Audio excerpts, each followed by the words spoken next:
नमस्कार, मैं जितेंद्र यादव। आप सभी का हमारे YouTube चैनल एजे शिखर में हार्दिक स्वागत है। आज की क्लास में हम लोग पढ़ेंगे क्लास 12 फिजिक्स चैप्टर 2 पढ़ेंगे गॉस थ्योरम यानी गॉस की प्रमेय। तो गॉस की थ्योरम की ये पहली क्लास होगी। इसमें आपको आज मैं कुछ बेसिक चीजें बताऊंगा और गॉस की थ्योरम को भी बताएंगे। गॉस की थ्योरम के साथ साथ में इसके प्रूफ भी बताऊंगा। उसके बाद में गॉस की थ्योरम के कुछ एप्लीकेशंस है, कुछ अनुप्रयोग है, उसे मैं आपको नेक्स्ट क्लास में बताऊंगा। वो जो लंबा चैप्टर नहीं है, डेरिवेशन है। तो देखिए, इस चैप्टर की शुरुआत करने से पहले हम लोग सबसे पहले जानेंगे घन कोण के बारे में कि घन कोण क्या होता है। इसको इंग्लिश में बोला जाता है सॉलिड एंगल। इंग्लिश में कहते हैं सॉलिड एंगल। देखिए, घन कोण की कुछ बातें हैं जो आगे आपको उपयोग में मिलेंगी, इसलिए मैं घन कोण से संबंधित जो भी बातें उसमें पहले बता दे रहा हूं। तो ध्यान दीजिएगा कि जैसे मान लेते हैं कि कोई गोला है। बात को ध्यान से समझिएगा, आप डेफिनेशन समझ जाएंगे इसकी क्या होगी। मान लेते हैं कि गोला है और इस गोले का केंद्र O और इसकी जो त्रिज्या है उसे R मान लिया जाता है। अब ध्यान दीजिए, इस गोले में हम लोग कोई एक वक्र ले लेते हैं, मतलब इस गोले का एक कोई पृष्ठीय क्षेत्रफल ले लेते हैं, या आप कह सकते हो कि कोई अल्पांश बना ले AB। और इस अल्पांश के कारण अगर इस तरह से इसे मिला दिया जाए तो आप लोग देख रहे होंगे कि वृत्त के केंद्र पर कुछ कोण बन रहा है। तो वृत्त के केंद्र पर जो कोण बन रहा है उसी को कहा जाता है घन कोण। इसे हम लोग ओमेगा से लिखते हैं। किससे लिखेंगे? ओमेगा। जो ये क्षेत्रफल है इसे डी मान लेते हैं, तो इसके द्वारा जो कोण बनेगा वो भी डी ओमेगा बनेगा। मतलब ये अल्पांश है, वो थोड़ा ही भाग है, तो इसका क्षेत्रफल भी थोड़ा होगा। तो थोड़ा क्षेत्रफल होगा तो इसके द्वारा जो केंद्र पर कोण बनेगा वो भी एक अल्प कोण ही होगा। तो हमारे कहने का मतलब क्या था कि एक गोला है और गोले के अंदर मैंने एक वक्र लिया और उस वक्र के कारण केंद्र पर जो कोण अंतरित हो रहा है उसे कहा गया घन कोण। तो इसका मतलब ये होगा कि किसी गोले के वक्र द्वारा उस गोले के केंद्र पर जो कोण बनता है उसे कहा जाता है घन कोण। तो मान लो कि जो वक्र है उसका क्षेत्रफल डी है, तो उसके द्वारा जो कोण बना वो डी ओमेगा हो जाएगा। डी ओमेगा यानी घन कोण बराबर होता है D A cos theta upon R square. अगर इसके मात्रक की बात करें तो इसका मात्रक जो होता है वो स्टेरेडियन होता है, और स्टेरेडियन होता है ये पूरक राशि है। पूरक राशि का मतलब क्या होगा कि इसका मात्रक तो होता है बट इसकी विमा नहीं होती है, मतलब ये विमाहीन राशि है।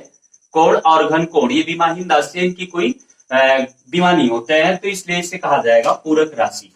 तो ये सूत्र आप लोग याद करके रखिएगा, क्योंकि आगे गॉस की थ्योरम का जब मैं प्रूफ पढ़ाऊंगा तो वहां पर इस सूत्र की जरूरत पड़ने वाली है, इसलिए मैंने इस बात को पहले ही बता दिया है। तो ये तो रहा घन कोण की बात। अब इसके बाद में हम लोग जानेंगे वैद्युत फ्लक्स। ये छोटे छोटे शब्द हैं, इसे जाने लीजिए तो चैप्टर को समझने में सीखने में कहीं बहुत अच्छा लगेगा। ध्यान दीजिएगा, इसके बाद में है वैद्युत फ्लक्स।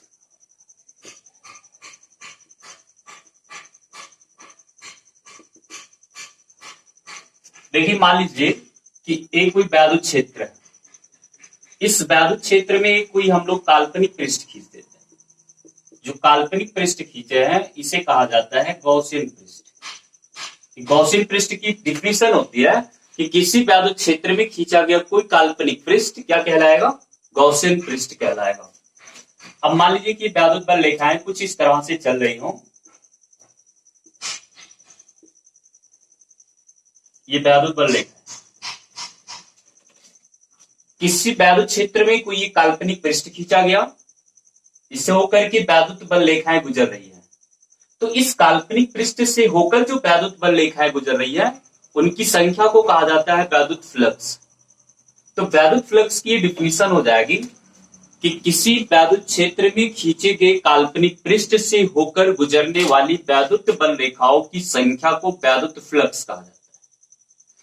वैद्युत फ्लक्स को हम लोग फाई ई से डिनोट करते हैं, और फाई ई बराबर हो जाएगा इंटीग्रेशन में ए और उसके बाद में vector E dot vector D ए। ये इसका सूत्र होता है। मान लो कि इसका जो क्षेत्रफल है वो ए है, इसका क्षेत्रफल जो ये पृष्ठ है इसका क्षेत्रफल ए मान लिया जाता है। तो फाई ई बराबर हो जाएगा integration A vector E dot vector D A. Integration A का मतलब ये होता है कि इस संपूर्ण पृष्ठ से संबद्ध जो वैद्युत क्षेत्र होगा उसका समाकलन। इंटीग्रेशन को हिंदी में कहा जाता है समाकलन। तो इंटीग्रेशन ए लिखा गया, इसका मतलब ये होगा कि जो ये गॉसियन पृष्ठ खींचा गया है, आई मीन काल्पनिक पृष्ठ खींचा गया, इसके क्षेत्रफल ए से संबद्ध जो वैद्युत क्षेत्र की तीव्रता होगी उसका ये समाकलन प्रदर्शित करेगा। तो अब इसके बाद में आगे ध्यान दीजिएगा, ये जो वैद्युत फ्लक्स होता है ये दो प्रकार का होता है।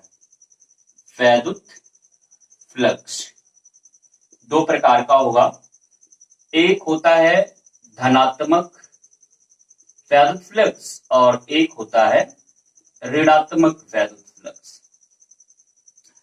देखिए हमने डिफिनीशन में क्या बताया था कि किसी वैद्युत क्षेत्र में खींचे गए काल्पनिक पृष्ठ से होकर गुजरने वाले वैद्युत बल रेखाओं की संख्या को कहते हैं वैद्युत फ्लक्स। तो आप लोग इस चित्र में देख रहे होंगे कि कुछ वैद्युत बल रेखाएं हैं जो इस पृष्ठ से बाहर है। तो जो वैद्युत बल रेखाएं इस पृष्ठ से बाहर होती है उसे कहा जाता है धनात्मक वैद्युत बल रेखाएं। तब धनात्मक वैद्युत बल रेखाओं की संख्या को क्या कहेंगे? धनात्मक वैद्युत फ्लक्स। और कुछ वैद्युत बल रेखाएं हैं जो इस पृष्ठ के अंदर है, तो जो पृष्ठ के अंदर होती है उसे कहा जाता है ऋणात्मक वैद्युत बल रेखाएं और उनकी संख्या को कहेंगे ऋणात्मक वैद्युत फ्लक्स, क्योंकि वैद्युत बल रेखाओं की संख्या को ही कहा जाता है वैद्युत फ्लक्स। तो जो वैद्युत बल रेखाएं बाहर होती है वो धनात्मक वैद्युत बल रेखाएं, तो उनकी संख्या को क्या कहेंगे? धनात्मक वैद्युत फ्लक्स। और जो अंदर होती है उसे कहेंगे ऋणात्मक वैद्युत बल रेखाएं और उनकी संख्या को कहेंगे ऋणात्मक वैद्युत फ्लक्स। तो ये होता है वैद्युत फ्लक्स। अब इसके बाद में आगे बात ये आती है, हाँ ध्यान दीजिएगा, इसमें जो ये हमने सूत्र लिखा है इंटीग्रेशन में A vector E dot D A, इसकी कुछ कंडीशंस होती है, उस कंडीशन को आप जानिएगा।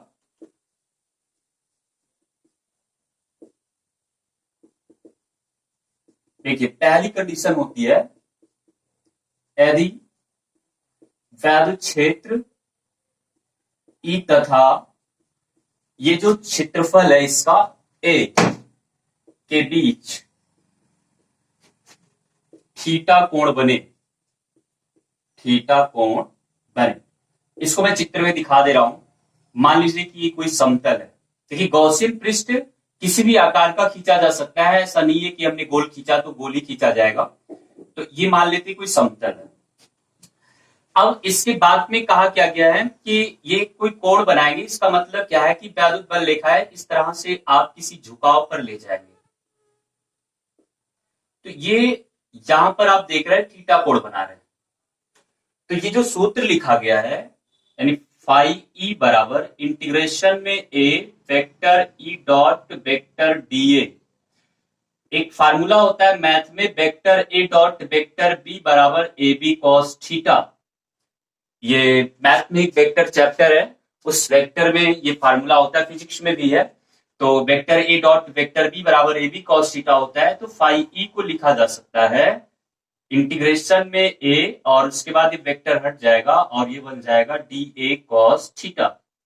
ये फार्मूला हम लोग तब लगाते हैं, हाँ अभी और आगे ध्यान दीजिएगा कि यहां से ये फाई ई बराबर हो जाएगा ई कॉस थीटा, बाहर निकाल लीजिए और इसे लिखेंगे इंटीग्रेशन में ए और डी ए। आप यहां इंटीग्रेशन हटाएंगे तो यहां से डी हट जाएगा, केवल ए बचेगा। ए का मतलब ये होगा कि उसका संपूर्ण क्षेत्रफल। तो फाई ई बराबर निकल के आएगा ई ए कॉस थीटा। तो ये फार्मूला आएगा तब के लिए जब थीटा कोण बनेगा वैद्युत क्षेत्र की तीव्रता और ये जो समतल होगा यानी जो पृष्ठ होगा उसके क्षेत्रफल के बीच में।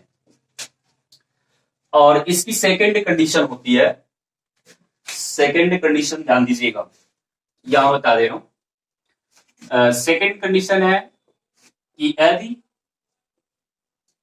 ई तथा ए परस्पर लंब, परस्पर क्या हो, लंब। इस तरह से देखो, ये समतल होगा,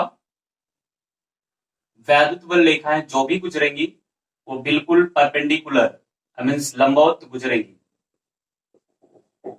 तो जब लंबवत गुजरेंगी तो थीटा इक्वल टू यहाँ पे हो जाएगा 0 डिग्री। तो 0 डिग्री हो जाएगा, क्योंकि फार्मूला क्या होता है, ई ए कॉस थीटा। तो जहां थीटा है वहां जब 0 रखेंगे तो ये बन जाएगा ई ए, क्योंकि कॉस 0 की वैल्यू होती है 1। तो ये लंबवत के लिए होता है। इसके बाद में एक और कंडीशन बच रही है, तीसरी कंडीशन है कि यदि वैद्युत क्षेत्र की तीव्रता तथा पृष्ठीय क्षेत्रफल ए दोनों क्या हो, समांतर। अगर ये समांतर होंगे तो थीटा इक्वल टू आएगा 90, और थीटा इक्वल टू 90 आएगा, ये बन जाएगा ई ए कास 90। कास 90 की वैल्यू 0 होती है, तो ये हो जाएगा 0। तो यहाँ पे छोटे छोटे क्वेश्चंस बन सकते हैं कि जैसे आपसे पूछा गया कि वैद्युत फ्लक्स का सूत्र तो ई ए कॉस थीटा, ये तब के लिए होता है कि जब ये पृष्ठीय क्षेत्रफल जो होगा वैद्युत क्षेत्र के साथ में थीटा कोण बनाएगा, और उसके बाद में जब ये वैद्युत क्षेत्र जो होगा पृष्ठीय क्षेत्रफल के लंबवत तो होगा तो 0 हो जाएगा, और जब समांतर होगा तो 0 हो जाएगा, और लंबवत तो होगा तो ई ए आएगा। तो ये तो रही वैद्युत फ्लक्स की बातें। अब हम लोग इसके मात्रक के बारे में जानेंगे कि वैद्युत फ्लक्स का मात्रक क्या होता है। देखिए, फार्मूला भी आपको पढ़ाया गया कि फाई ई बराबर होता है ई ए कॉस थीटा। तो कॉस थीटा से आपको कोई मतलब नहीं है, क्योंकि इसकी कोई यूनिट नहीं होगी, केवल मतलब ई और ए से है। तो अगर हम ई की मात्रक की बात करें तो ई का मात्रक होता है न्यूटन प्रति कूलम, और ये क्षेत्रफल है तो क्षेत्रफल का मात्रक हो जाएगा मीटर स्क्वायर। तो इसको हम इस तरह से लिख सकते हैं, न्यूटन मीटर स्क्वायर प्रति कूलम। तो ये वैद्युत फ्लक्स का मात्रक होगा, याद करके रखिएगा। इसका मात्रक ये 2020 अब की बार की एग्जाम में पूछा गया था ऑब्जेक्टिव क्वेश्चन में। तो मात्रक याद रखना, न्यूटन मीटर स्क्वायर प्रति कूलम। आगे हम इसकी विमा निकलवा देते हैं। विमा ध्यान दीजिएगा, विमा देखो, न्यूटन बल का मात्रक है, तो इसकी विमा हमने बताया भी कि याद करके रखिए mLT-2, और ये लंबाई का तो L2 हो जाएगा, कूलम दार है तो IT यानी AT लिखेंगे। अब इसको क्रम से सेट कर लीजिए, ML2 और L मिलके हो गया L3, और उसके बाद T-2 ये ऊपर गया -1 तो हो जाएगा T-3, और उसके बाद A-1, तो ये इसकी विमा होगी ML3 T-3 A-1। तो ये सब छोटी छोटी बातें हैं, इस तरह से आप लोग व्यवस्थित तरीके से जब पढ़ेंगे तो कहीं कोई चीज छूटेगा भी नहीं और आसानी से वो तैयार हो जाएगा। बस जो चीजें मैंने आपको बोर्ड पर करके दिखाया है वो आप अपनी रफ कॉपी पर इसे कंटिन्यू करेंगे। जब कंटिन्यू करेंगे तो सारी बातें दिमाग पर सेट हो जाती है। बस होता क्या है कि करने की जरूरत होती है। कोई चीज जब बहुत दबाव में आप लोग इसको सोचेंगे तो ये भारी सा लगता है, लेकिन क्या है कि एक बार बहुत ध्यान से पढ़ो और पढ़ने के बाद में उसे करने की कोशिश करिए। गलत होगा एक बार दो बार, लेकिन कभी ना कभी तो वो सही होगा। तो प्रयास करते रहना चाहिए। जब प्रयास करते रहेंगे तो ये सारी बातें आपको तैयार हो जाएगी, इसमें जरा सा भी कहीं डाउट नहीं होगा। अब चलिए हम लोग आते हैं मेन टॉपिक पर, क्योंकि चैप्टर का नाम है गॉस की प्रमेय। तो आगे हम लोग अब गॉस की प्रमेय के बारे में पढ़ेंगे कि गॉस की प्रमेय है क्या। इंपॉर्टेंट टॉपिक है, पूछा जाता है एग्जाम में विथ प्रूफमेंट, मतलब इसको सिद्ध भी करना पड़ता है, तो ध्यान से सुनिएगा।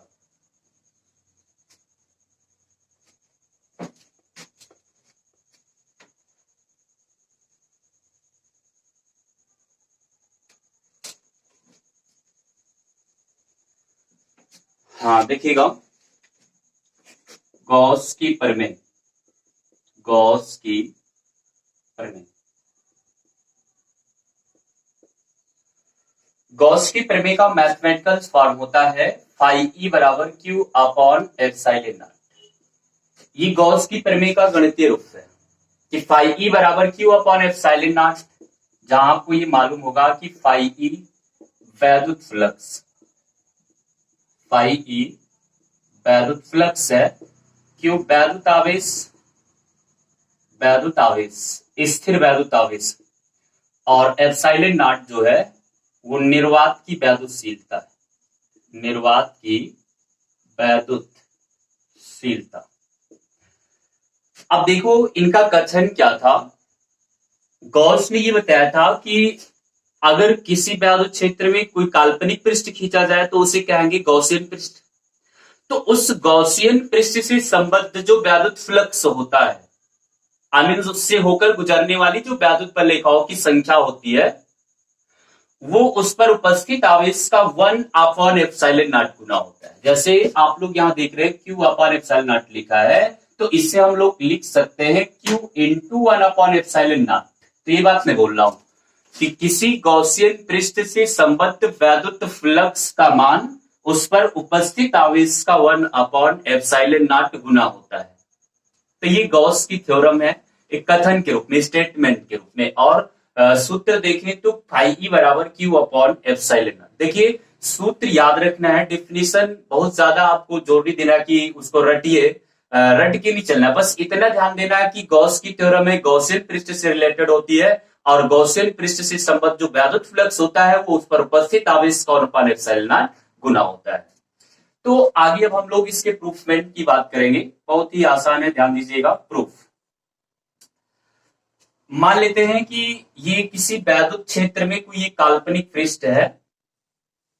काल्पनिक पृष्ठ का मतलब है कि एक गॉसियन पृष्ठ है, इसका केंद्र O और इसकी जो त्रिज्या है उससे हम लोग मान लेते हैं स्मॉल r। ठीक, अब ध्यान दीजिए, अब यहां पर हम लोग मान लेते हैं कि एक कोई वक्र है, मतलब इसी का एक कोई पृष्ठीय क्षेत्रफल है, ये वक्र, और इस वक्र के कारण यहां वृत्त के केंद्र पर कुछ कोण बनेगा, और वृत्त के केंद्र पर जो कोण बनेगा उसके बारे में अभी मैंने आपको बताया था, घन कोण कहा जाता है, डी ओमेगा से लिखते हैं। अब यहां इसके केंद्र पर हम मान लेते हैं कि एक प्लस क्यू चार्ज रखा हुआ है, एक पॉइंट चार्ज है इसके केंद्र पर रखा हुआ है प्लस क्यू। तो अब इस प्लस क्यू आवेश के कारण तीव्रता उत्पन्न होगी, वैद्युत क्षेत्र की तीव्रता उत्पन्न होगी। तो वैद्युत क्षेत्र की तीव्रता जो उत्पन्न होगी उसकी डायरेक्शन कुछ इस तरह से होगी, क्योंकि मैंने पहले चैप्टर में बताया था कि वैद्युत क्षेत्र की जो तीव्रता होती है उसकी डायरेक्शन प्लस चार्ज से दूर होती है। तो इस तरह से हो जाएगा, और इसका जो क्षेत्रफल है इस अल्पांश का, मान लो ए बी है ये, तो इसका क्षेत्रफल मान लेते हैं कितना, डी ए। ये वैद्युत क्षेत्र की तीव्रता और ये उस अल्पांश का क्षेत्रफल, दोनों के बीच में थीटा कोण बन रहा है।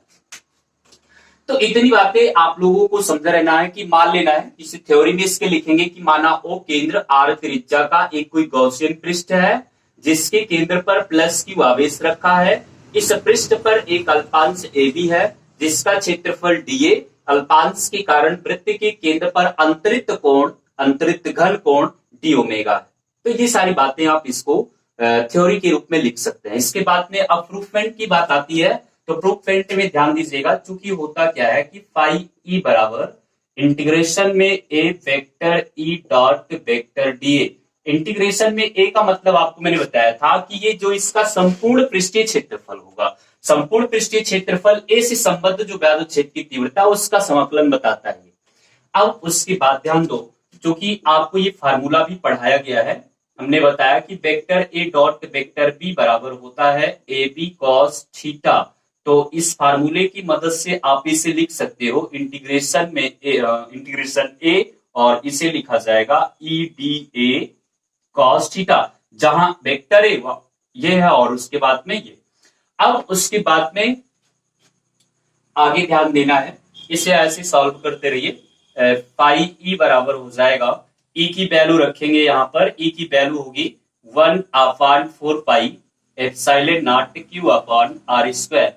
कुछ लोगों के मन में ये डाउट चलेगा कि ये फार्मूला कैसे पता चला कि यही वाला रखना है। फार्मूला ध्यान से देखिए, इसके केंद्र पर जो आवेश रखा है वो एक प्लस क्यू बिंदु आवेश है और उससे कुछ दूरी पर तीव्रता ई उत्पन्न हो रही है। तो बिंदु आवेश के कारण जो तीव्रता का सूत्र होता है उसको हमने बहुत बार बताया, 1/4πε0 q अपान r स्क्वायर, ये बताया गया, इसलिए इसको यहाँ पर रखा गया। अब उसके बाद में ये हो जाएगा डी ए कॉस थीटा।